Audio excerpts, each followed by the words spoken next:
कैलाश मिश्रा और आप सभी देख रहे हैं वॉच इंडिया न्यूज 20। जैसा कि आपको पता है कि आचार संहिता लगने के बाद से लगातार हमने सरोजिनी नगर विधानसभा के उम्मीदवारों एवं संभावित उम्मीदवारों से बात करना, इंटरव्यू करना शुरू कर दिया है। इसी क्रम में आज हमारे साथ सरोजिनी नगर विधानसभा से बसपा उम्मीदवार जलीस खान जी मौजूद हैं। हम उनसे अभी बात करेंगे और उनके बारे में आपको बताएंगे भी, लेकिन हम पहले अभी थोड़ा सा जो सोशल इंजीनियरिंग है, जातीय गुणागणित है, उसके बारे में आपको अवगत कराना चाहते हैं कि यहाँ किस जाति का कितना वोटर है। क्योंकि सभी अभी आपने देखा होगा कि पिछले दिनों से लगातार जब से आचार संहिता लगी है, भाजपा के नेता इधर उधर खिसक रहे हैं, सभी जातीय समीकरण अपना साध रहे हैं। उसी क्रम में हम आपको बताना चाहेंगे कि सरोजिनी नगर विधानसभा का चुनाव दिलचस्प क्यों है। क्योंकि यहाँ पिछली 3 विधानसभाओं में जो प्रत्याशी जीता है, यानी जिस पार्टी का प्रत्याशी जीता है, उस पार्टी की ही सरकार बनी है। 2007 में इस सीट पर बसपा उम्मीदवार ने बाजी मारी थी, तब राज्य में बसपा की सरकार बनी थी, और 2012 में सपा के उम्मीदवार ने यहाँ जीत दर्ज की थी तो राज्य में सपा की सरकार बनी थी। उसी तरह 2017 में भाजपा के उम्मीदवार ने यहाँ पर जीत दर्ज की थी तो भाजपा की सरकार बनी थी।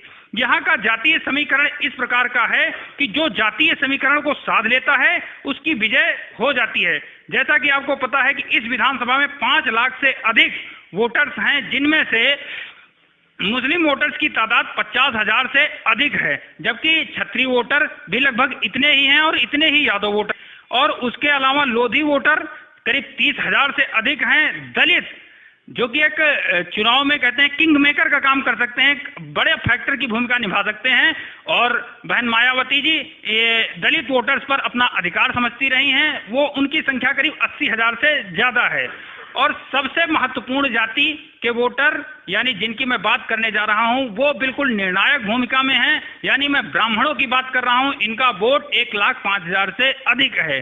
तो ये जो जातीय समीकरण है, ये यहाँ की विधानसभा का है। अब विकास, अन्य मुद्दे जैसे बेरोजगारी है, महंगाई है और क्षेत्रीय कई मुद्दे हैं, इनके साथ साथ जातीय समीकरण साधना भी यहाँ की प्राथमिकता होगी। जो प्रत्याशी इनमें जातीय समीकरण को साधने में सफल होगा, वह यहाँ चुनाव जीत दर्ज कर पाने में सफलता प्राप्त करेगा।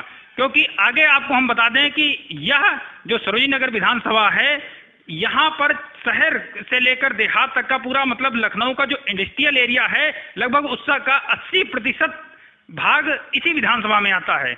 और फिर भी यहाँ बेरोजगारी की समस्या पिछले कई विधानसभा चुनावों से, ये 18वीं विधानसभा के चुनाव हो रहे हैं, इससे पहले कई बार ये मुद्दे गर्मजोशी से रहे हैं। इंडस्ट्रियल एरिया जो है उसको साधने में सफल रहा है, इंडस्ट्रियल एरिया के वर्कर्स जो हैं उनमें समन्वय बनाने में सफलता हासिल कर सका है, उसकी जीत यहाँ पर तय हो जाती है। लेकिन आज हम जलीस खान से कई मुद्दों पर बात करेंगे और जानेंगे कि उनका आगे इस विधानसभा में यदि वो जीत दर्ज करते हैं तो प्लान क्या है, और क्या उनके पास मुद्दे हैं, किन मुद्दों पर वो क्षेत्र में काम करेंगे। विभिन्न मुद्दों पर बात करेंगे कि उनका एजेंडा आगे चुनाव में क्या है, आगे यदि वो चुनाव जीतते हैं तो आगे 5 साल में उनका एजेंडा क्या रहेगा, इस पर भी बात होगी। तो हमारे साथ खास बातचीत के लिए जलीस खान मौजूद हैं, जो कि 170 सरोजिनी नगर लखनऊ की विधानसभा के प्रत्याशी हैं। बहुत बहुत स्वागत है सर आपका, आपने हमारे लिए इतना बेशकीमती समय निकाला। सभी साथियों जय भीम। सर, सबसे पहले तो आप ये बताइए कि आप यहाँ विधानसभा चुनाव बसपा से लड़ने जा रहे हैं, आपका एजेंडा क्या होने वाला है? देखिए, सबसे बड़ा मुद्दा तो जो है वो बेरोजगारी का ही है। माननीय बहन जी के शासनकाल में नौकरियों के अवसर खोले गए। इस समय आप देख रहे हैं 5 साल सरकार भारतीय जनता पार्टी की रही, नौकरियों के अवसर ना के बराबर रहे। हमने अपनी विधानसभा सरोजिनी नगर के लिए जो एजेंडा तैयार किया है, हमारे यहाँ जो विधानसभा सरोजिनी नगर है उसके अंतर्गत नादरगंज भी आता है, जो नादरगंज औद्योगिक क्षेत्र है। हमारे यहाँ करीब दरोगा खेड़ा भी आता है, जो औद्योगिक क्षेत्र है। हमारे यहाँ ट्रांसपोर्ट नगर भी है, करीब जो वेयर हाउसेज वगैरह हैं, वहाँ पे गोदाम वगैरह हैं, वहाँ भी बहुत सी तरीके से आप नौकरियों के अवसर हैं। हमारे यहाँ एयरपोर्ट भी है। तो मैं आपको सीधे सीधे बताना चाहता हूं कि करीब 4 महीने से मैं चुनाव प्रचार के लिए गांव-गांव जा रहा हूं। वैसे तो मैं सालों से जा रहा हूं, लेकिन जो करीब से महसूस किया है हमने, जो करीब 3 महीने से हर सभी गांवों में 20 परिवार इस तरीके के हैं जो खाने की तंगी से बदहाल हैं। जो युवा है वो बेरोजगार है, और उन लोगों को तो ये भी नहीं है कि आज सुबह क्या भोजन बना है, शाम को क्या बनेगा। कल सुबह क्या भोजन बना है, कल शाम को क्या भोजन बनेगा। ऐसे हमने परिवारों को चिन्हित किया है सभी गाँव में। करीब करीब हमारे यहाँ 200 गाँव मजरे मिला के करीब 350 हैं। और हमने एक लिस्ट बनवाई है। उन लिस्ट के आधार पर जिनको सबसे ज़्यादा नौकरी की ज़रूरत है, तो हमारे यहाँ 600 फैक्ट्रियाँ नादरगंज में हैं। हमारे यहाँ 300 फैक्ट्रियों के लगभग दरोगा खेड़ा में है। हमने सोचा है, हमने वहाँ के इंडस्ट्रियल के जो फैक्ट्रियों के जो मालिक हैं उनसे हमने अनुरोध किया, उनसे गुजारिश की हमने कि सभी लोग हमारे यहाँ विधानसभा से 2-2 लोगों को नौकरी देने का काम करें। ज़्यादातर लोगों से मैंने बात की है। और मैं जो हमारा एजेंडा है विधानसभा सरोजनगर का, 600 फैक्ट्रियाँ हैं, करीब 1200 लोग नादरगंज में एडजस्ट किए जा सकते हैं। सरकारी नौकरियां ना सही, सरकारी नौकरियों के जो अवसर मिलेंगे तो वो अलग का विषय, सरकारों का विषय है। हम अपनी विधानसभा में जो काम करवा सकते हैं आसानी से, करीब 600 फैक्ट्रियों में 1200 लोग एडजस्ट हो सकते हैं। 300 फैक्ट्रियां दरोखेड़ा में है, करीब करीब 600 लोग वहाँ एडजस्ट किए जा सकते हैं। 1200-1400 वेयर हाउस हैं हमारे यहाँ ट्रांसपोर्ट नगर में। बहुत से कंपनियों के शोरूम हैं, उनमें भी करीब करीब 2200-2400 लड़कों को एडजस्ट किया जा सकता है। ना सरकारी नौकरियाँ सही, 12-15 हज़ार रुपये की नौकरियाँ सही, लेकिन कम से कम बच्चों को रोजगार तो मिले।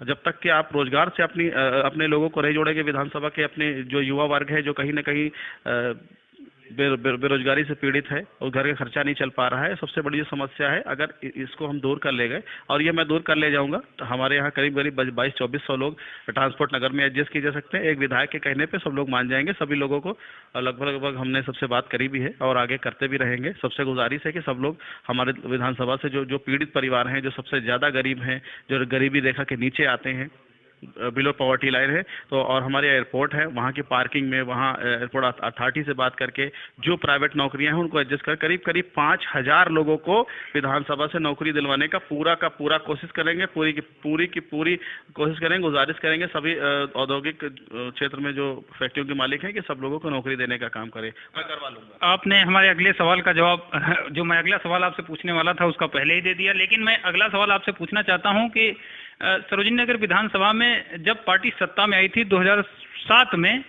पार्टी का विधायक बना था। उसके बाद 2012 में आपका जो प्रत्याशी था आपकी पार्टी का, वो दूसरे नंबर पे। तीसरी जब विधानसभा 17 में चुनाव हुआ और भाजपा की लहर चली, तो आपका प्रत्याशी, मतलब आपका जो बेस वोट होता है, जनाधार जिसको कहते हैं, वो भी नहीं बचा पाई और तीसरे स्थान पर चली गई।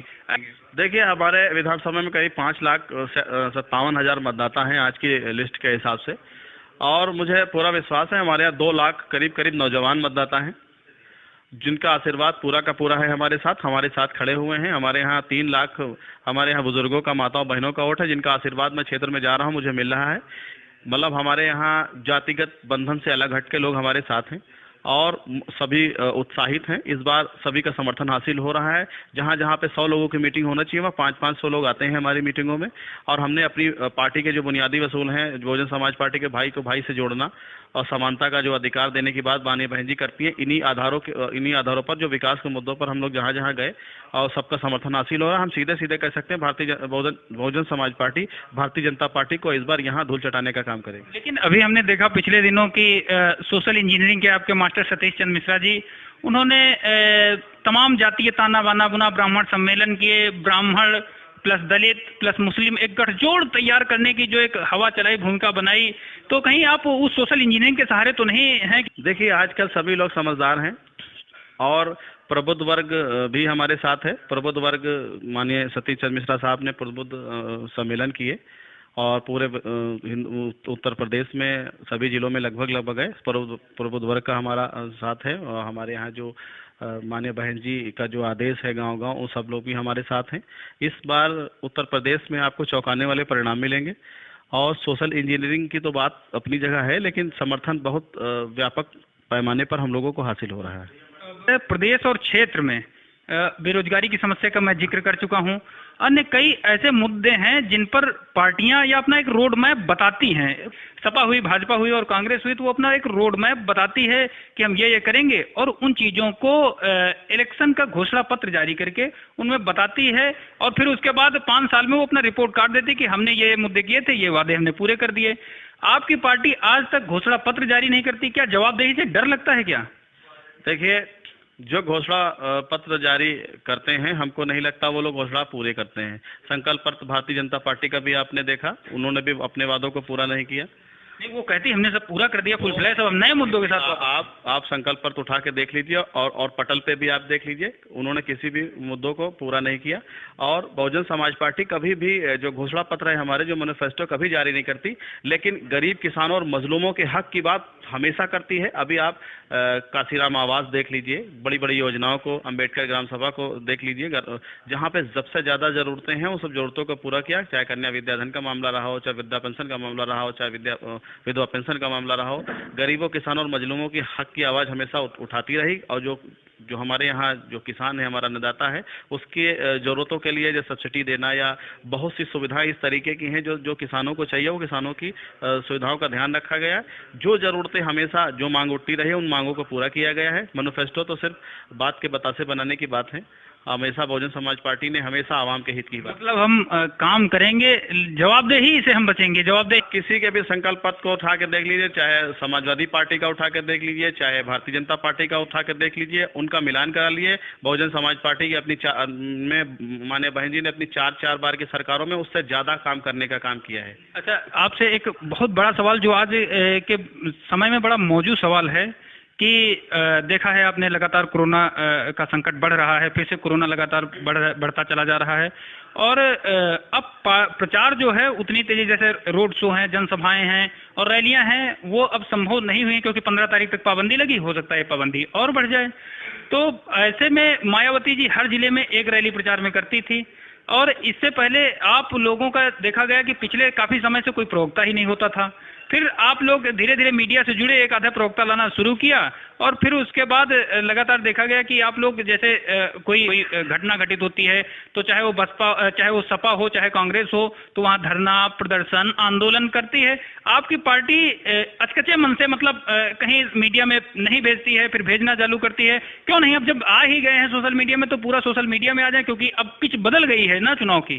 देखिए, मैं आपको बता दूं, हम लोग ट्विटर पर भी हैं, हम लोग फेसबुक पर भी हैं, और मैं आपको बता दूं, मीडिया की जो बात कर रहे हैं, सभी चैनल पर माननीय सतीश चंद्र मिश्रा साहब, जो राष्ट्रीय महासचिव हैं बहुजन समाज पार्टी से, राज्यसभा सांसद हैं, सभी डिबेट में वो जाते हैं, बहुजन समाज पार्टी के उसूलों की और पार्टी की बातों को हमेशा कहते हैं। नहीं, बहुत पहले तक बंद कर रखा था ना, ये नहीं, प्रवक्ता पार्टी बहुत दिन तक दिए नहीं थे। समय के हिसाब से ही काम करेंगे, समय आता गया, हम लोग भी अब अपडेट होते रहे, और जो चीज़ें भले पहले ना रही हूँ, लेकिन अब समय के साथ हम लोग चल रहे हैं। और रही बात आपने कहा माननीय बहन जी अभी नहीं निकल रही हैं, तो आप ये बता दीजिए कि भारतीय जनता पार्टी है, समाजवादी पार्टी में कौन स्टार प्रचारक है?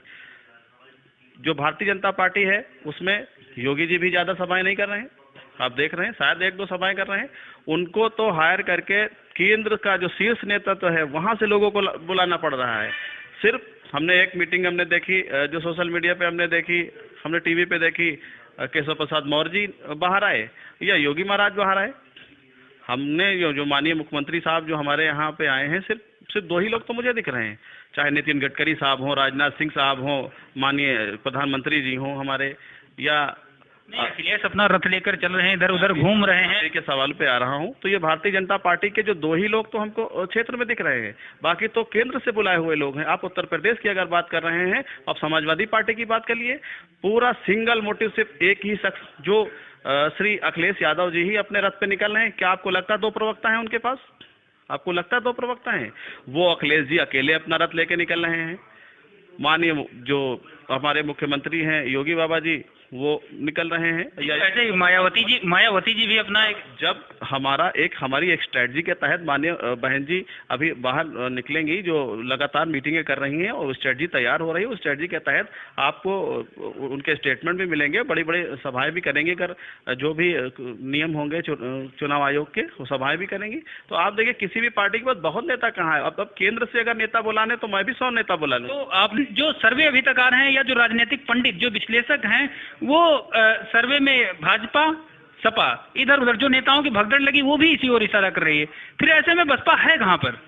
मैं आपको बता दूं, 2017 का जब चुनाव हुआ, जो 2017 के चुनाव में मैं आपको बता दूं, भारतीय जो बहुजन समाज पार्टी का जो वोट प्रतिशत रहा, वो समाजवादी पार्टी से ज़्यादा रहा। ये आप भी जानते हैं, पूरी दुनिया जानती है।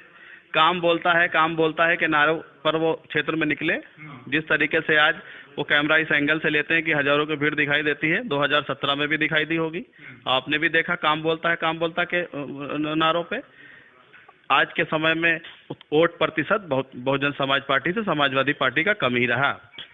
2019 का लोकसभा का चुनाव उठाकर आप देख लीजिए, उत्तर प्रदेश में बहुजन समाज पार्टी का वोट का प्रतिशत समाजवादी पार्टी से ज्यादा ही रहा। तो फिर ये नेता जो देखा जाए भाजपा से छिटक रहे हैं, बसपा की ओर क्यों नहीं, कोई इधर की ओर क्यों नहीं? देखिए, मजबूत वसूलों के साथ हम लोग काम करते हैं, हमारे साथ जो कंधे से कंधा मिला पाएगा वही तो काम करेगा। हम लोग गरीब किसानों और मजलूमों की बात करते हैं, वो लोग गरीब किसानों मजलूमों की बात नहीं करते। वो आपके 19 विधायक पिछली बार जीते थे, उनमें से आधे छिटक गए आपसे भी। देखिए, अवसरवादी राजनीति जो करेगा, माने बहन जी ने आपने देखा होगा, ज्यादातर विधायकों को जो हमारी विचारधारा से बदले हैं उनको पार्टी से पहले निकाला गया। वो छिटके नहीं है, उनको पार्टी से निकाला गया। जो पार्टी से हमारी विचारधारा के खिलाफ रहेगा उसको पार्टी से निकाला जाएगा, चाहे हमारे 200 विधायक जीत जाएं, चाहे विधायक हमारे 350 जीत जाएं। लेकिन माननीय बहन जी ने कह रखा है कि अगर हमारे पार्टी के वसूलों से अगर कोई खिलाफ जाएगा तो सबको बाहर निकाल दिया जाएगा। जो पार्टी के वसूलों के साथ रहेगा वही पार्टी में, चाहे हमारे पास विधायक एक अकेला बचे। लेकिन ऐसे में भाजपा ये दम भरती है कि हमारे साथ अगड़ा वोट है और पिछड़ा वोट है, पिछड़ा जातियों से कई वोट है, और उस पे सपा ये दम भरती है कि हमारे पास मुस्लिम प्लस यादव का मजबूत कॉम्बिनेशन है। ऐसे में जातीय कॉम्बिनेशन में आप लोग कहाँ पर टिकते हैं? देखिए, ये जैसे अभी थोड़ी देर पहले आपने हमसे कहा कि हमारे यहाँ ब्राह्मण वोट इतने हैं, मुस्लिम वोट इतने हैं, या हमारे यहाँ दलित वोट इतने हैं। सोशल इंजीनियरिंग चल रही है ना, तो मैंने वो आंकड़े चुनाव आयोग ने कभी भी ये आंकड़े पेश नहीं किए। ये आंकड़े आपके और सभी के बनाए हुए हैं। किसी को ही नहीं पता हो सकता है कि किस कम्युनिटी से कितना वोट किस विधानसभा में है, ये बिल्कुल तय है। तो ये आंकड़े आपके पर्सनल बनाए हुए हैं, तो इन आंकड़ों पर मैं विश्वास नहीं करता। एक अनुमान के मुताबिक है, एक अनुमान के मुताबिक है। हम बिल्कुल आपकी बातों को मान रहे हैं, लेकिन इस समय माननीय बहन जी सर्व समाज की हमारी नेता हैं और सर्व समाज के लोग माननीय बहन जी के साथ हैं। तो ये तो कहना ही बिल्कुल गलत होगा कि इस कम्युनिटी के लोग हमारे पास कम है, उस कम्युनिटी के लोग हमारे पास है। सर्व समाज में, और जब कोई विधायक जीतता है तो एक वोट एक्स्ट्रा ज्यादा होता है दूसरे प्रत्याशी से, तो वो विधायक जीत के आता है। क्या आप पता कर सकते हैं इसमें किस कम्युनिटी का वोट आपको मिला? जब ये चीजें पता नहीं की जा सकती तो ये कयास लगाना भी निरर्थक है। बहुजन समाज पार्टी लंबे समय से काम कर रही। बात सरोजनगर की अगर करें, 2002 हम लोग जीते, 2007 जीते, और 2012 थोड़े से वोटों से हम लोग जीत नहीं पाए, जो कि हम लोग रनर रहे। 2019 की जो बात आप 2017 की आप बात करें तो 2017 में जो भारतीय जनता पार्टी ने छलावा किया, उस छलावा के तहत ये सीट जो एक्सीडेंटल एमएलए बन गई हमारे यहाँ पे, वो एक्सीडेंटल एमएलए रही हैं। वो आप उत्तर प्रदेश में आप देख लीजिए, 30-40 हजार से सीटें जीत रही हैं। ये सब एक्सीडेंटल एमएलए हैं। आपका मुकाबला किससे? हमारा मुकाबला किसी ने, अपने वसूलों के साथ हम अपने पूरे विधानसभा में जाएंगे और सबका समर्थन हासिल होगा तभी। नहीं, अखिलेश ने कह दिया तो हमारा तो मुकाबला भाजपा से है। नहीं, देखिए, हमारा मुकाबला किसी से नहीं, हमारा कोई प्रतिद्वंदी नहीं। अपने वसूलों के साथ हम क्षेत्र में निकलेंगे और उनका जन समर्थन सभी लोगों का हमको हासिल होगा। माननीय बहन जी पूर्ण बहुमत की सरकार बनाएंगे और पूरी उम्मीद है 2007 से ज्यादा इस बार हमारे एमएलए जीत कर आएंगे। नहीं, जैसा कि आपको हमने बताया कि अखिलेश कह रहे हैं कि हमारा मुकाबला सीधे भाजपा से है, और वहीं पर भाजपा भी अखिलेश को ही तरजीह दे रही है। और जो नेता इधर उधर भग रहे हैं, जो भाजपा से अभी तक है, मान लीजिए हमने एक ऑथेंटिक आंकड़ा देते हैं कि 3 मंत्री और करीब 7 विधायक मिलाकर कुल मिलाकर 10 विधायक भगे, वो तो सपा की ओर रुक किए। और तो ऐसे एक हवा बनाने का प्रयास नहीं हो रहा है कि नहीं, देखिए भाजपा का विकल्प सपा, और सपा से हटो तो भाजपा। मैं आपको बता दूं, ये डबल बैनर पॉलिटिक्स है। जब माननीय प्रधानमंत्री जी बोलते हैं तो शाम को अखिलेश जी मीटिंग लगाते हैं, या योगी माननीय मुख्यमंत्री जी हमारे यहाँ के योगी बाबा जी बोलते हैं तो शाम को अखिलेश जी या तो प्रेस कॉन्फ्रेंस करते हैं या तो कहीं मीटिंग लगाते थे। तो डबल बैनर, एक ही टीवी पर 2 लोग, किसी ने सवाल पूछा उसका जवाब दिया, तो 2 लोग ही दिख रहे हैं। अभी आप चुनाव के करीब चंद कदमों की दूरी पे पोस्टर लगा रहे हैं कि 17 के पहले ये या 17 के बाद ये। यही कहना चाहता हूं। तो डबल बैनर पॉलिटिक्स में तो आपको, क्योंकि लोग ज्यादातर सोशल मीडिया से जुड़े हुए हैं या शाम को अपने घरों में टीवी देखते हैं, तो टीवी जोड़ो तो लोगों को एहसास करा रहे हैं वो लोग कि 2 ही लोग हैं। लेकिन हमारे जो उत्तर प्रदेश की पब्लिक बहुत समझदार है, वो जानती है कि लड़ाई इस बार है किससे, वो सब समझती है। तो हमारा प्रतिद्वंदी कोई नहीं, हम लड़ाई लड़ने नहीं आए, हम अपने जो हक की बातों को करने के लिए आए हैं। और जो माननीय बहन जी ने 4-4 बार सरकारों में लोगों के, गरीबों और किसानों और मजलूमों की बात हमेशा कही है, उन बातों को हम क्षेत्र में रखेंगे, हम पूर्ण बहुमत की सरकार बनाएंगे। और रही बात 5.5 लाख करीब हमारे यहाँ मतदाता है, वो सब जान रहे हैं कि विकास किया किसने। लखनऊ को लखनऊ बनाया माननीय बहन जी ने, बड़े बड़े विकास के कार्य किए। और ज्यादातर क्षेत्र में जितनी भी रोडों का निर्माण कराया गया है 2007 की सरकारों में कराया गया, 10 साल में तो बातें हुए हैं। आपने देखा लखनऊ में, आप भी पत्रकार हैं और एक ईमानदार पत्रकार हैं, लखनऊ में भारतीय जनता पार्टी ने कोई ऐसा काम किया जो कहीं पब्लिक में दिख रहा हो? कहीं नहीं दिख रहा। ना नौकरियों के अवसर खोले गए माननीय बहन जी की सरकार में, नौकरी के कहते हैं हमने 80 करोड़ लोगों को भोजन दिया, कोरोना काल था, संकट काल था, मुश्किल समय था, उस पर हम लोगों के साथ खड़े हुए। ये सब चीजें तो पहले से जारी थी। जो आपने बताया लोगों को उन्होंने राशन दिया, ये सब चीजें पहले से जारी थी। उन्होंने कुछ एक्स्ट्रा क्या किया? हमेशा लोगों को राशन मिलता चला आया है और हमेशा मिलता भी रहेगा, लेकिन उन्होंने एक्स्ट्रा क्या किया? वो रैपर बदल दिया उन्होंने, तो जिसकी वजह से रैपर में देना शुरू कर दिया, तो उनको लगता है कि हमने दे दिया। ऐसा बिल्कुल नहीं है। माननीय बहन जी के टाइम में भी ये सब चीजें चलती रही हैं और अच्छी चलती रही और आगे अच्छी चलती रहेगी। हमारा प्रतिद्वंदी कोई नहीं, हम अपने लोगों में अपनी बात कहेंगे, उसी के दम पे हम लोग सरकार बनाएंगे। अच्छा, अंतिम सवाल आपसे, अंतिम सवाल ये है, कहा जाता है कि जलीस खान का मीडिया से दूरी बना रखी है।